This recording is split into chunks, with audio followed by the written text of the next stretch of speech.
My brother's best friend, part 2. To say the next morning was awkward would be an understatement. It was just plain cringeworthy. I got up early in the morning in order to avoid seeing him, because I did not want to face him. I would deal with him when I came back home. I tiptoed to the bathroom and began brushing and flossing my teeth. I then took a quick shower and wrapped a towel around my waist. I opened the door so that I could sneak back to my room, but I stopped dead in my tracks when I saw him standing there, hand about to touch the door handle. We both froze and looked at each other in the eyes. His eyes revealed confusion and something else I could not decipher. "Hey," I asked when I walked around him.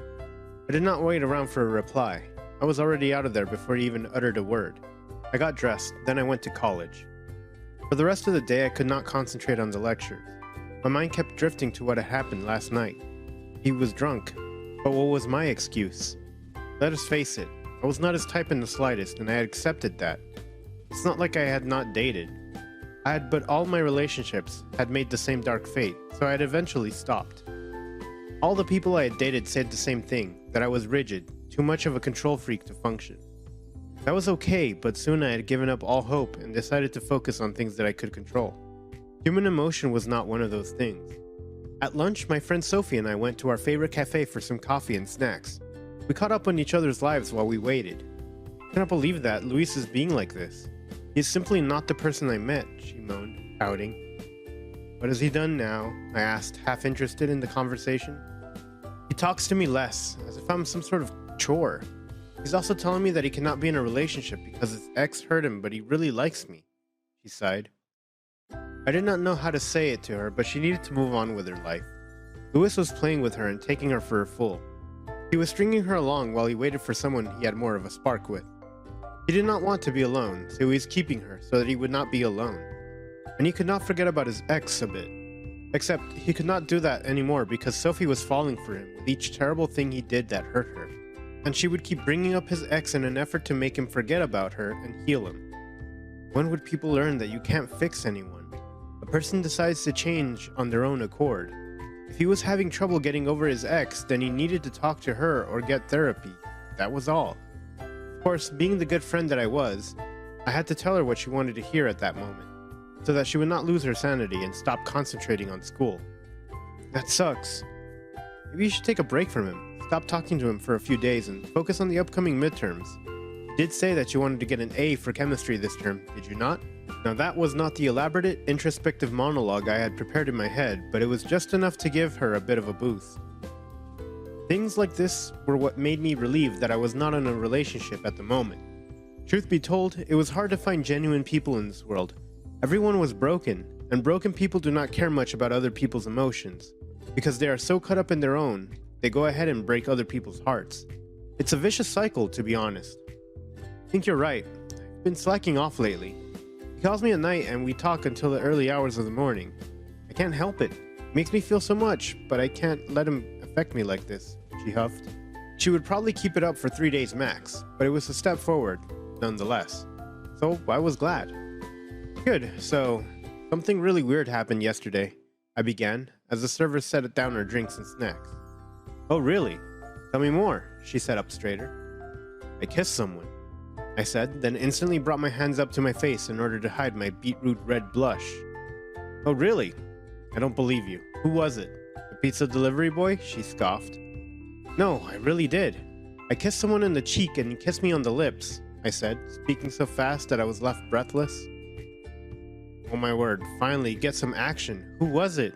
She said, jumping up and down in her seat due to excitement. Steven, I whispered. Sorry, I did not hear that. Who? She leaned in closer. Steven, I said a bit louder. She squealed, making a few people turn their head to look at us. Your roommate? Oh my word, he's such a stud. I'm really surprised to be honest. Isn't he a rock star? She asked. Yes, he's in a band. He invited me to see him live yesterday and we kissed when he got home. I don't want to get involved with him though. Cannot deny, he's fascinating and very nice to look at, but he's a player. He doesn't commit, I said. See, did you guys talk about the kiss or nah?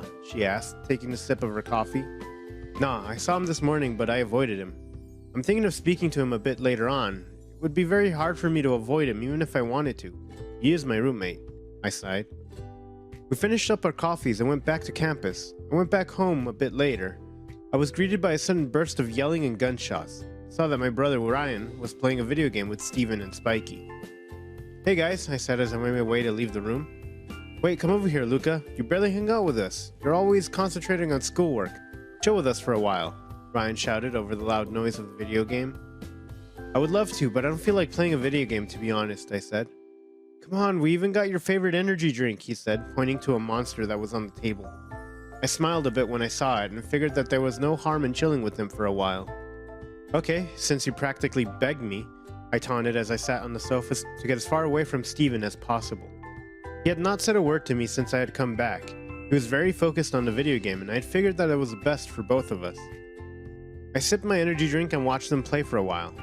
After some time, Spiky left because he wanted to visit his girlfriend. So that left Ryan, Steven, and I.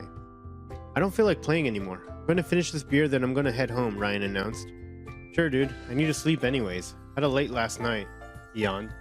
"Oh, really? Who was it this time? Devin? Andrew? Both?" Ryan raised his brows suggestively.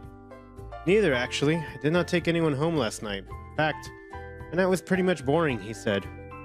Well, that stung. I did not want him to point blank tell my brother that we had kissed, but I felt a bit bad to hear him say that his night was boring. I did not blame him. I was just another person on the list of people he hooked up with. In fact, I did not even deserve a spot on his list because we had just a little peck, which I was freaking out about at the moment. "You know, you should set Luca up with someone. Poor guy hasn't been out with anyone in 6 months," Ryan said. "Thanks for outing me, traitor. But really, I don't want to be with anyone right now. I'm happy on my own."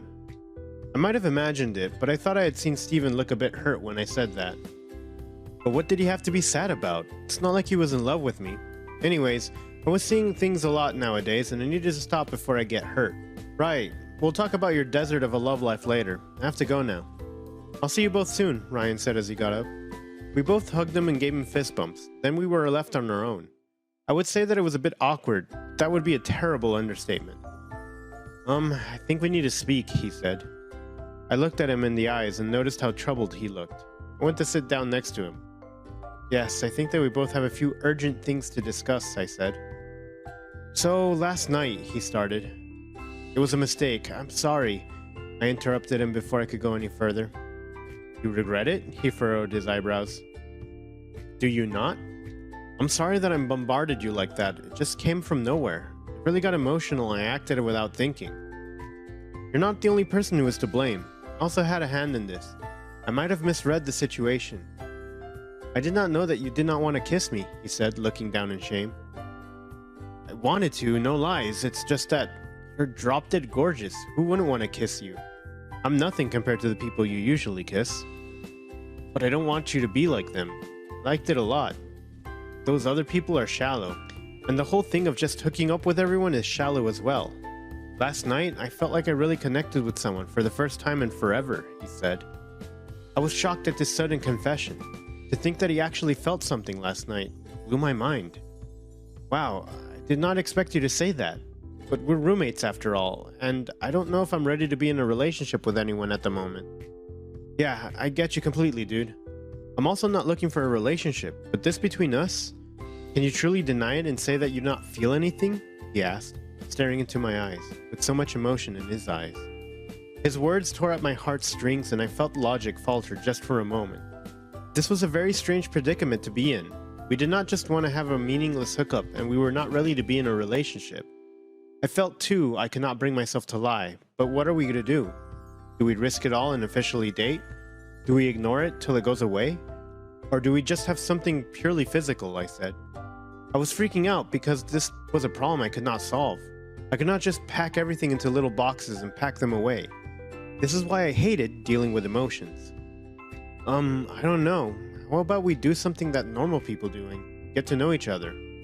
Get to know each other and go on a few dates? He suggested. I'm not opposed to the idea, but we also must keep in mind that no one can know until we're really sure. You're my brother's best friend and I don't want to make things awkward between you two, he said. This was not conventional. There was a high chance of this failing and coming back to bite us. But I don't think I could handle not knowing if we could have been something. If we got hurt, we got hurt. But just like him, I was lonely. It had all the telltale signs of a Wattpad story, and that actually made me chuckle a bit. To be honest, I was tired of being lonely. The thing with loneliness is that it's okay during the day, but it had a way of creeping up on you. You would be okay during the day, but it would suddenly attack you at night. It could attack you when you see a happy couple walking down the street. It makes you wonder why it isn't you. It makes you long for a lover that you do not have. It sucked, to be honest, and it had been getting worse lately. Maybe the both of us wanted to ebb the flow of loneliness in our bloodstream. Who knew? Very well. I've been curious about one thing though, he started. Oh really? About what? I frowned. I've been curious about how it would feel to kiss you again, he said as he leaned in. The air was static, and like moths to a flame, we were drawn to each other. His lips connected with mine, and my heart skipped a bit. He was slow and methodical in his ways, and I was taken in. He varied the pressure on my lips from soft to hard, and I flushed from hot to cold. I just loved the way that we seemed to connect, both physically, with each other. He suddenly pulled away from me and grinned. Hey, I have an idea. Wanna go somewhere cool? He asked. Where? I asked. I was very curious and excited, to be honest. It is where I go when I need to be away for a while, he said. Okay, let us go, I said. We both went to our respective rooms to get something, each. I got my jacket and he came out holding a tan acoustic guitar. Did you call the Uber? I asked. No, we won't need that. The place is within walking distance, so we will not need one, he grinned. Well, okay then. Please lead the way? I smiled at him. We left the apartment and began walking. We walked for a while until we reached the park that was actually really beautiful.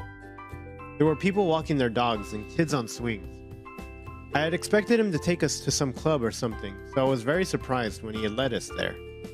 We went to sit on the bench that was a bit further from everywhere else. Come here to write sometimes. I hate the distractions of life, but I also can't function without a bit of noise, he said, looking off into the distance. It is a beautiful space. I admire you, you know? You put in so much of yourself in your music.